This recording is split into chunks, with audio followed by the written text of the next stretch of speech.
ఇప్పుడు కేవలం 7999K up to 10 kgs వరకు బరువు తగ్గి అధిక బరువు నుంచి వచ్చే ప్రధాన సమస్యలను దూరం చేసుకోండి. సలారోడి దెబ్బ ఎలా ఉంటుందో బాలీవుడ్ కు తెలుసు. పుష్పరాజ్ బాక్స్ ఆఫీస్ ఊచకోత కూడా ఎరికే. అందుకే ఈసారి రిస్క్ చేయాలని అనుకోవడం లేదు నార్త్ బెల్ట్. హరిహర వీరమల్లు ఆగమనానికి లైన్ క్లియర్ చేసింది.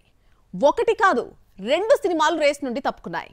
ఆ సినిమాలేంటో హ్యావ్ ఎ లుక్. మనం వాళ్ళకెదురెళ్ళినా మనకే రిస్క్, వాళ్ళు మనకెదురొచ్చినా మనకే రిస్క్ అని త్వరగానే బోధపడింది బాలీవుడ్ కు. అందుకే టాలీవుడ్ నుండి పెద్ద సినిమాలు వస్తే కోరి కోరి యుద్ధం తెచ్చుకోవట్లేదు. 2023లో డంకీ మీద సలార్ క్లియర్ డామినేషన్ చూపించాక కాస్త వెనకడుగు వేస్తుంది నార్త్ బెల్ట్.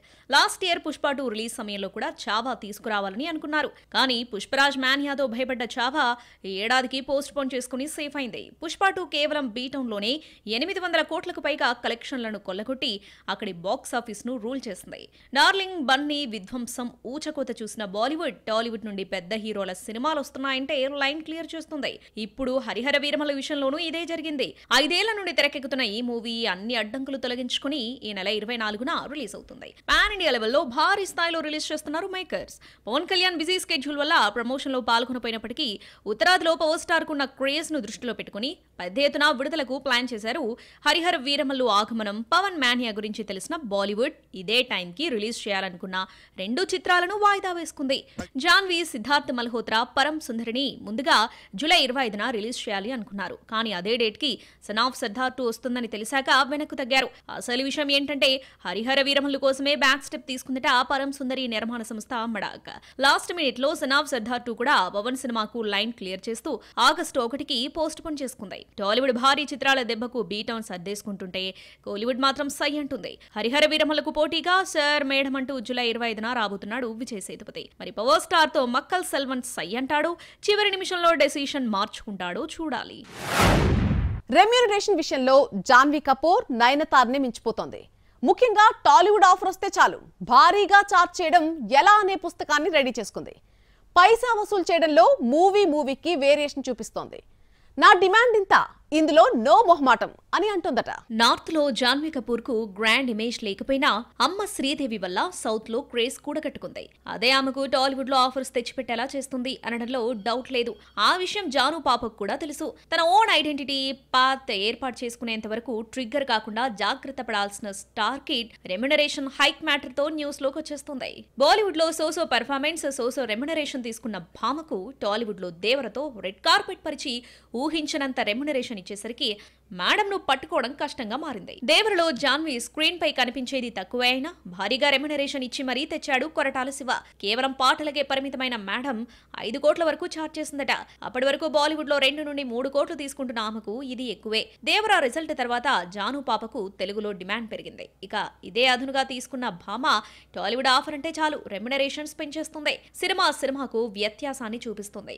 దేవరకు 5 crore తీసుకున్న జాను పెద్ది కోసం 6 కోట్లు చార్జ్ చేసిందట. ఇప్పుడు బన్నీ, అట్లీ ఆఫర్ వస్తే మరో 1 కోటి ఎక్స్ట్రా అంటుందట మేడం.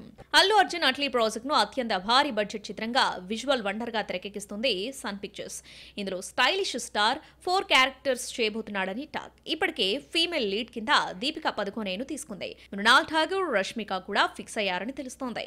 అయితే జాన్వీ కోసం సంప్రదిస్తే 7 కోట్లు అడిగిందట. దీంతో అవాక్కయ్యారట నిర్మాత. అదేమంటే దీపికాకు 20 కోట్లకు పైగా ఇస్తుంటే నాకెందుకు ఇవ్వరు అన్నట్లుగా బిహేవ్ చేసిందన్న గుసగుసలు వినిపిస్తున్నాయి.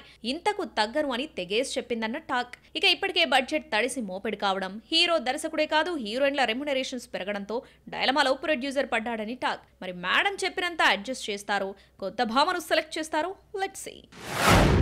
సాధారణంగా ఒక జోనర్ లో హిట్ పడితే అదే జోనర్ చిత్రాలను దించేయడం ఆయా ఇండస్ట్రీలకు అలవాటైపోయింది.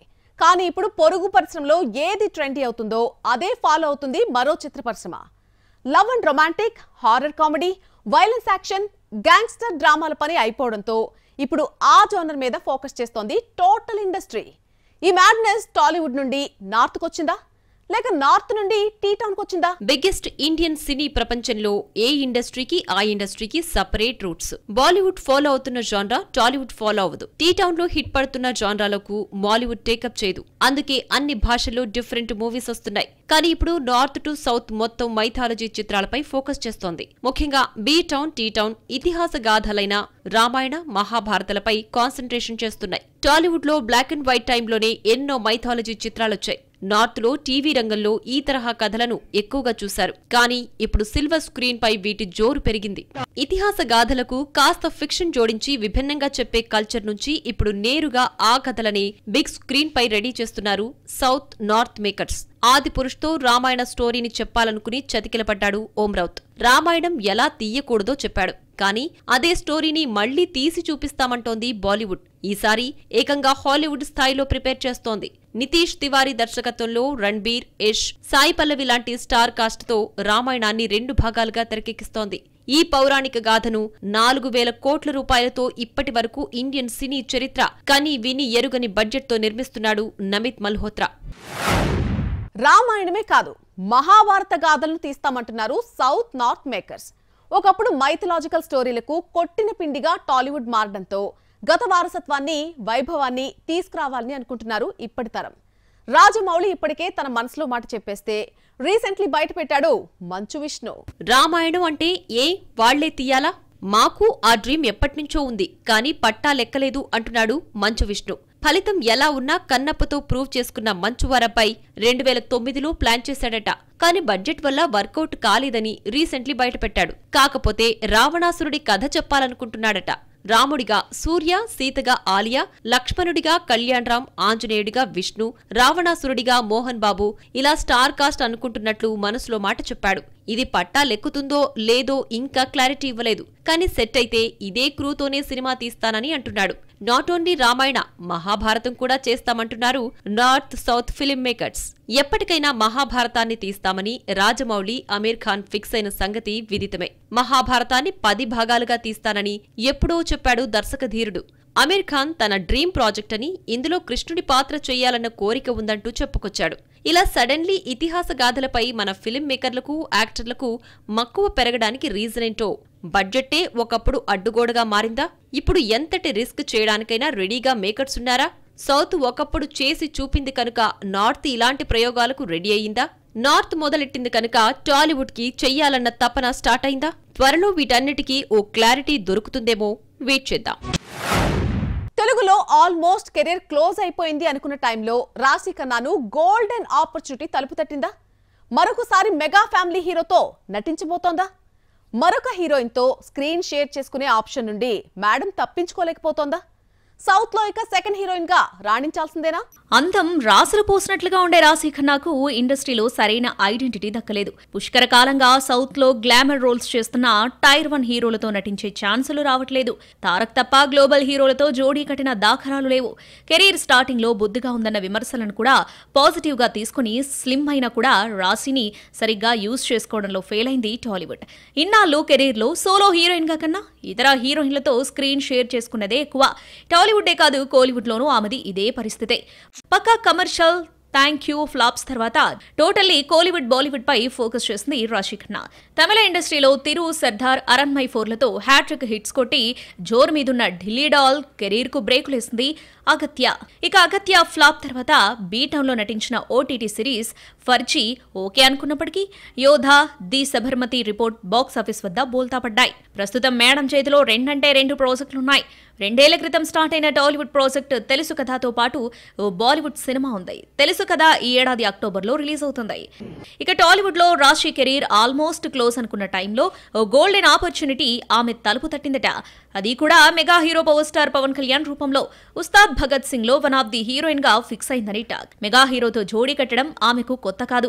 గతంలో సాయి తేజ్ తో, సుప్రీం వరుణ్ తేజ్ తో తొలి ప్రేమలో నటించింది అమ్మడు. కానీ ఈ ఇద్దరు మిడిల్ రేంజ్ హీరోలు. ఇప్పుడు tier 1 hero power star Pawan తో చేయబోతుందట. అయితే ఇక్కడ కూడా శ్రీలీలతో స్క్రీన్ షేర్ చేసుకోవాల్సిందే. హరీష్ శంకర్ దర్శకత్వం వహిస్తున్న ఈ మూవీ తేరి రీమేక్ అని టాక్ వినిపిస్తోంది. ఇదే నిజమైతే సమాంతా క్యారెక్టర్ రాశికి వచ్చిందా అన్న డౌట్ కలుగుతోంది. ఈ లెక్కన మేడం కనిపించేది కాసేపే. పోనీ సెకండ్ హీరోయిన్ రోల్స్ తోనైనా మేడం సరిపెట్టుకుంటున్నా ఉస్తాద్ భగత్ సింగ్ తో ఫేట్ మారి ఇక నుండైనా టైర్ 1 హీరోలతో నటించే ఛాన్స్ కొల్లగొడుతుందేమో, తెలుగులో బిజీగా మారుతుందేమో, వెయిట్ అండ్ సీ. ఇక ఇప్పుడు బాక్స్ ఆఫీస్ లో మరిన్ని సినిమా ముచ్చట్లు చూద్దాం పదండి. టాలీవుడ్ లో అత్యంత ప్రతిష్టాత్మకంగా రూపుదిద్దుకుంటున్న SSMB 29 project next schedule Kenya నుండి టాంజానియాకు షిఫ్ట్ అయినట్టుగా తెలుస్తోంది. అక్కడ అందమైన ప్రకృతిలో కీలక సన్నివేశాలు తెరకెక్కించబోతున్నారు అన్నది లేటెస్ట్ టాక్. కాగా రీసెంట్లీ హైదరాబాద్ లో పార్టీలో తళుక్కున మెరిసిన మహేష్ బాబు వీడియో ఒకటి ఫ్యాన్స్ లో ఫుల్ జోష్ నింపుతోంది. అనిరుద్ చెన్నై కాన్సర్ట్ క్యాన్సిల్ అయింది. ఈ నెల 26న తిరువదెంతైలో జరగాల్సిన సంగీత కచేరీ పోస్ట్పోన్ అయినట్టు అనౌన్స్ చేశాడు మ్యూజిక్ డైరెక్టర్. ఈ సందర్భంగా సోషల్ మీడియాలో నోట్ పంచుకున్నాడు అనిరుద్. కొన్ని రోజులుగా హుకుం పేరుతో ప్రపంచ పర్యటన చేస్తున్నాడు ఈ కంపోజర్. ఈ నెల 22న హైదరాబాద్ లో కూడా అనిరుద్ కాన్సర్ట్ జరగనుంది. జానపద కళల్లో బుర్ర కథ ఒకటి. ఉత్తరాంధ్రలో ఈ కళతో జీవం పోసిన గరివిడి లక్ష్మి జీవిత కథ ఆధారంగా ఇదే పేరుతో సినిమా తెరకెక్కుతోంది. టైటిల్ రోల్ పోషిస్తోంది ఆనంది. రీసెంట్లీ ఆమె ఫస్ట్ లుక్ రిలీజ్ చేయగా ఆదివారం ఫస్ట్ గ్లిమ్స్ రిలీజ్ చేశారు. పీపుల్స్ మీడియా ఫ్యాక్టరీపై తెరకెక్కుతున్న ఈ సినిమాకు గౌరీ నాయుడు జమ్ము దర్శకుడు.